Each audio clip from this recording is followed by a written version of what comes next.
Hamd, alemlerin Rabbi olan Allah'a, salat ve selam, alemlere rahmet ve güzel ahlakı tamamlamak için gönderilen, insanlığın tek kurtuluş rehberi olan Hz. Muhammed'e, pak ehli beytine, seçkin ashabına ve son nefesini onun yoluna harcayan müminlerin üzerine olsun.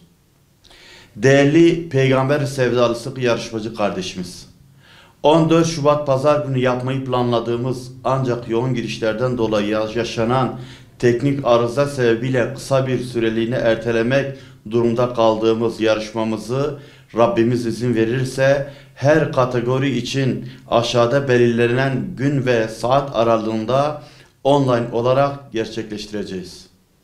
Her kategorideki yarışma adayı kardeşimiz kendilerine tahsis edilen gün ve saat aralığında yarışmaya katılmaları gerekmektedir.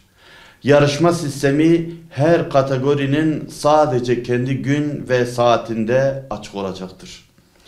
Yarışmaya başvuran kardeşlerimiz bilgisayar, tablet ve akıllı telefonları ile her kategori için belirlenen saatler aralığında peygambersevdaları.com web sitesinden kimlik numaralarını ve doğum yıllarını girerek yarışmaya katılabileceklerdir.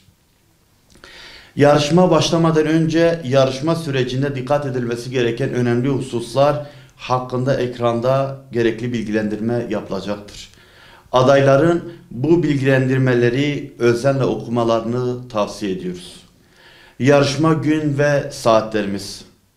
1. kategori 4. ve 5. sınıflar 25 Şubat Perşembe günü sabah saat 10 ile akşam 22 saatleri arasında. 2. kategori 6. 7. ve 8. sınıflar 26 Şubat Cuma günü sabah saat 10'dan akşam 22'ye kadar.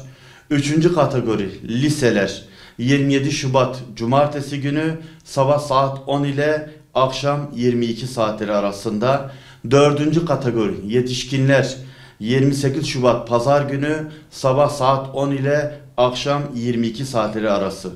Peygamber Sevdaları Vakfı olarak ömrümüzün son demine kadar adımıza yarışır bir gayret içerisinde olmayı Rabbimizden niyaz ederiz. Bu hayırlı yolculukta emeği geçenlere teşekkürü bir borç bilip tüm yarışmacı kardeşlerimize de şimdiden yarışmada başarılar dileriz.